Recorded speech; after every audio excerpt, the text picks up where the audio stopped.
ಅದು ಅದು ನಮ್ಮ ಅವರ ಪ್ರೀತಿ ವಿಶ್ವಾಸದ ಮಾತು, ಗೊತ್ತಾಯ್ತಾ. ಅವರಿಗೆ ನಾನು ಅಭಿನಂದನೆ ಸಲ್ಲಿಸ್ತೇನೆ. ನನಗೆ ಬೇರೆ ಬೇರೆ ಕಾರಣದಿಂದ ನಾನು ಈ ಒಂದು ಹೊಣೆಗಾರಿಕೆಯಿಂದ ಬಿಡುಗಡೆ ಆಗಬೇಕು ಅಂತಕ್ಕಂಥ ಇಚ್ಛೆ. ಆ ಇಚ್ಛೆ ನಾನು ಈಗಾಗಲೇ ಮುಖ್ಯಮಂತ್ರಿಗಳಿಗೂ ಕೂಡ ಪತ್ರದ ಮೂಲಕ ತಿಳಿಸಿದ್ದೇನೆ, ಮತ್ತು ಪ್ರದೇಶ ಕಾಂಗ್ರೆಸ್ಸಿನ ಅಧ್ಯಕ್ಷರಿಗೂ ಕೂಡ ಪತ್ರದ ಮೂಲಕ ನಾನು ಮನವಿಯನ್ನು ಕೂಡ ಮಾಡಿದ್ದೇನೆ.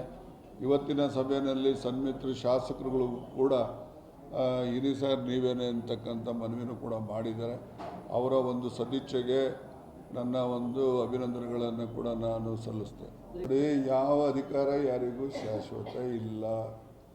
ಎಲ್ಲ ಅಧಿಕಾರನೂ ಕೂಡ ಅದು ಯಾವಾಗ ಬೇಕಾದ್ರೂ ಹೋಗ್ಬೋದು, ಯಾವಾಗ ಬೇಕಾದ್ರೂ ಬರ್ಬೋದು. ಅದರಿಂದ ಯಾವ ಅಧಿಕಾರ ಬಂದರೆ ಸ್ವೀಕಾರ ಮಾಡ್ತೀವಿ, ಹೋದರೆ ಸಂತೋಷ ಪಡ್ತೀವಿ, ಎರಡೂ ಮಾಡ್ತೀವಿ. ಬೇಡ ಅನ್ನೋದಕ್ಕೆ ನೋಡಿ ನನ್ನ ವೈಯಕ್ತಿಕ ಕಾರಣಗಳಿದ್ದಾವೆ. ನನಗೆ ಈಗ ಜಿಲ್ಲಾ ಪಂಚಾಯತಿ ಇವೆಲ್ಲ ಚುನಾವಣೆಗಳು ಬರ್ತವೆ. ನಮ್ಮ ಕ್ಷೇತ್ರ, ನಮ್ಮ ಜಿಲ್ಲೆ ಇದೆಯಲ್ಲ, ದೊಡ್ಡ ಜಿಲ್ಲೆ. ಅದು ದೊಡ್ಡ ಜಿಲ್ಲೆಯಲ್ಲಿ ನಾವು ಅದನ್ನು ನಮ್ಮ ಪಕ್ಷದ ವಶಕ್ಕೆ ನಾವು ತೆಗೆದುಕೋಬೇಕು ಅಂತಕ್ಕಂಥ ಆಶಯ ಇದೆ. ಕಳೆದ ಸಮಯದಲ್ಲಿ ನಮ್ಮ ಪಕ್ಷದಲ್ಲಿ ಇರಲಿಲ್ಲ ಅದು. ಆದ್ದರಿಂದ ನಮ್ಮ ಪಕ್ಷಕ್ಕೆ ನಾವು ಆ ಒಂದು ಜಿಲ್ಲಾ ಪಂಚಾಯಿತಿಯನ್ನು ತಗೋಬೇಕು ಅನ್ನೋ ಆಶಯದಿಂದ ನನ್ನ ಒಂದು ಲಭ್ಯತೆ ಆ ಭಾಗದಲ್ಲಿ ಹೆಚ್ಚು ಅವಶ್ಯಕತೆ ಇದೆ. ಅದರಿಂದ ನನ್ನನ್ನು ಬಿಡುಗಡೆ ಮಾಡಿ ಅಂತ ಹೇಳಿದ್ದೀನಿ ಹೊರತು ನಾವು ಯಾವ ಜನರಿಂದ ನಮ್ಮನ್ನೇನು ನೀವು ಹೋಗಿ ಸರ್ ಯಾಕೆ ಬರ್ತೀರಿ ಅಂತ ಯಾರು ಏನು ಹೇಳಿಲ್ಲ. ಮತ್ತು ನಮ್ಮ ಸಹೃದಯಿ ವಿರೋಧ ಪಕ್ಷದ ಶಾಸಕರುಗಳು ಕೂಡ ನೀವು ಇಲ್ಲೇ ಇರಿ, ಇಲ್ಲೇ ಕೆಲಸ ಮಾಡಿ ಅಂತಲೂ ಕೂಡ ಮನವಿ ಇದೆ. ಅದೆಲ್ಲವೂ ಕೂಡ ಒಂದು ಸದಿಚ್ಛೆಯಿಂದ ಹೇಳಿದ್ದಾರೆ. ನನಗೆ ಅಭಿನಂದನೆ ಸಲ್ಲಿಸಿದ್ದೇನೆ. ಅದರಿಂದ ಯಾರ ಒತ್ತಡ ಮತ್ತು ಯಾರ ಒಂದು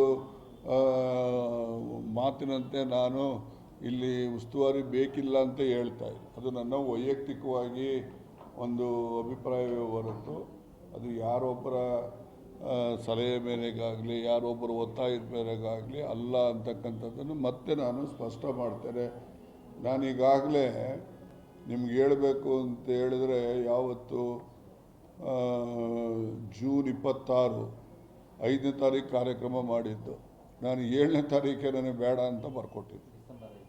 ಡಿಸೆಂಬರ್ ಮಾಡೋದಲ್ಲ, ಜನಕಲ್ಯಾಣ ಸಮಾವೇಶ ಮಾಡಿದ ಸೆಕೆಂಡ್ ಡೇನೇ ಬರ್ಕೊಟ್ಟಿದ್ದೀನಿ ನಾನು. ಯಾರಿಗೆ?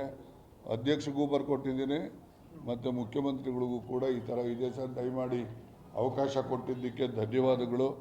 ಈಗ ನನ್ನ ವೈಯಕ್ತಿಕ ಈ ರೀತಿ ಸಮಸ್ಯೆಗಳು ಇರೋದರಿಂದ ನನ್ನನ್ನು ಬಿಡುಗಡೆ ಮಾಡಬೇಕು ಅಂತಲೂ ಕೂಡ ಮನವಿ ಮಾಡಿದ್ದೇನೆ. ಮೊನ್ನೆ ದೆಹಲಿಗೆ ಹೋದಾಗಲೂ ಕೂಡ ದೆಹಲಿ ಮುಖಂಡರುಗಳಿಗೂ ಕೂಡ ನಾನು ಮನವಿ ಮಾಡಿದ್ದೇನೆ. ಜೊತೆಯಲ್ಲಿ ಶ್ರೇಯಸ್ ಅವರು ಕೂಡ ಇದ್ದರು. ಅವ್ರ ಮುಂದೆನೇ ನಾನು ನಮ್ಮ ಸಂಬಂಧಪಟ್ಟಂಥ ಪಕ್ಷದ ಹಿರಿಯ ಮುಖಂಡರುಗಳ ಗಮನಕ್ಕೂ ಕೂಡ ನಾನು ತಂದಿದ್ದೇನೆ.